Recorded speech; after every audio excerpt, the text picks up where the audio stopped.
Okay, so I'm gonna talk to you a little bit about how I ended up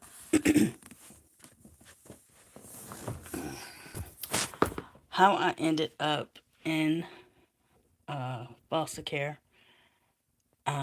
Because if you read or if you do read um, my description on my YouTube, I said I will use my platform to talk about foster care and share some of my story. So I'm going to share a little bit of my story with you today. I hope everybody's doing well.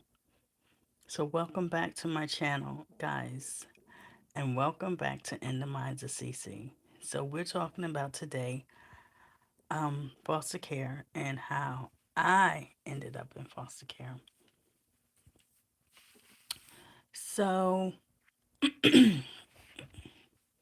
at a very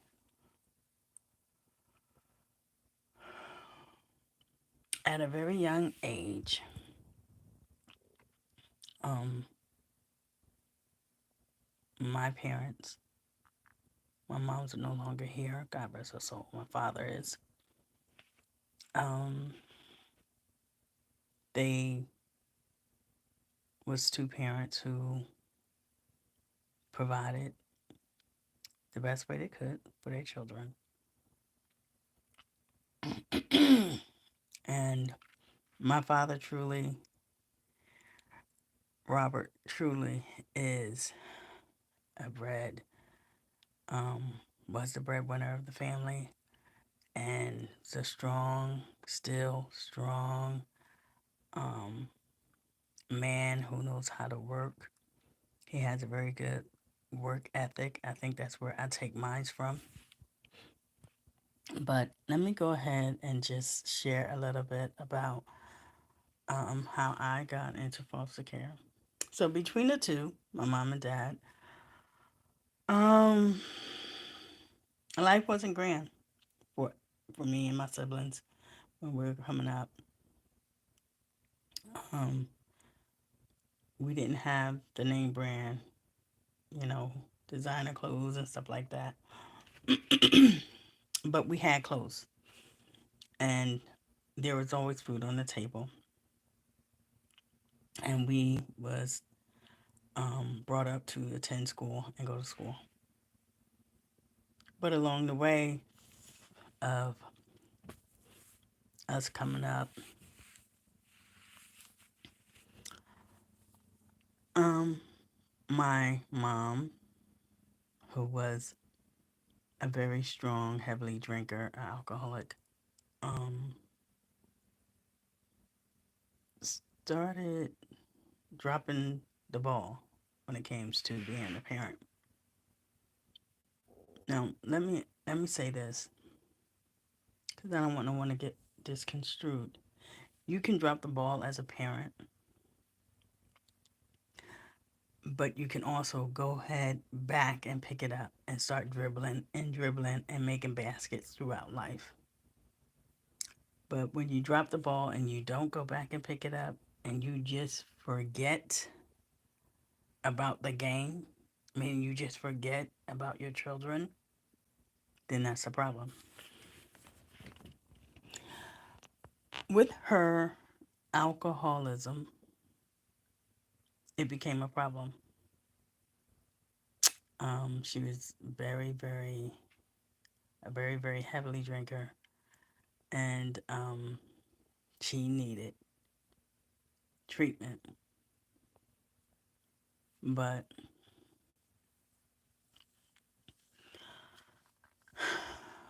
probably when I remember at a young age, her drinking, she would probably tell me, "No, she don't need no help. She can quit whenever she wants. It's not that big of a deal." But I knew differently.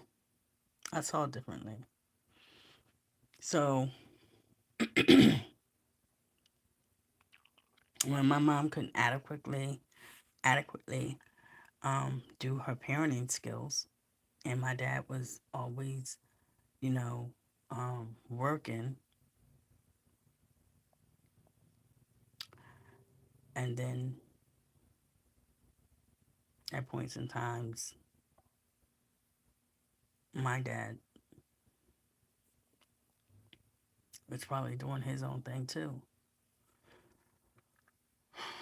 Didn't leave much room for us coming up. So we found, or I found myself at a young age, being in an orphanage. I remember it just like it was yesterday. How you see it on TV, you see a big room with all these beds lined up. Yep, that's how it was for me. I remember in this orphanage, all different kids. I remember their um the one thing they wanted us to do was to get our clothes out for the next day and lay them at the bottom of the bed on the rail, on the rail of the bed. And that's what we had to do. That was something we had to do. And it was a short live in the orphanage, but it was a time when I was there. And I don't even think I covered this in my book when I wrote it in The Stranger's House. Um, from that point, life just um, went differently for us from the orphanage to, you know, caseworker and social worker, and I'm trying to find placements for us and stuff. And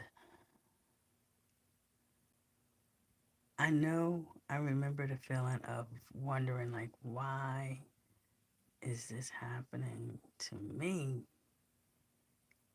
Um, but being young,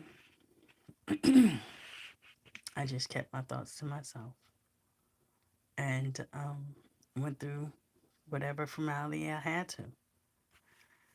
I never experienced nothing, you know, bad there at the orphanage. Um, but it was just it was a surreal feeling, a very, very surreal feeling. Um, when I was placed into foster care in Pennsylvania from Philadelphia, different part of Pennsylvania, I was 12 and a half, 12 and a half years old. I wore size zero. So if anybody know me, you can look at my size and be like, what? Yeah. I was a size zero.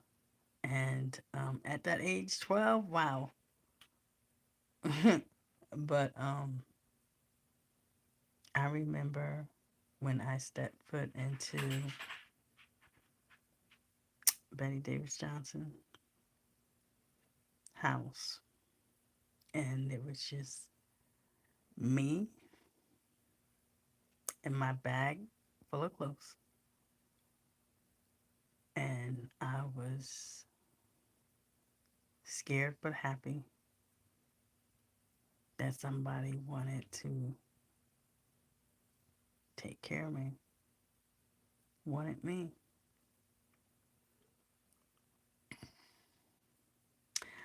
So I'm going to stop here in this story and I will try to pick up from my first, you know, experience, my first time in her house and what I felt I'll pick up from here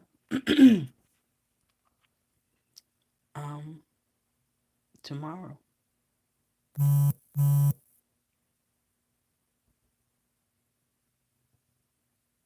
So I appreciate you guys. I hope you come back to listen to some more of the story. If you have any comments, you could go ahead and leave them down below. And do me a favor, hit your notification button on if you don't already have it on so you know the next time I'm on here, you'll catch and you'll know. And like, share, subscribe. Thank you guys. I'll see you later.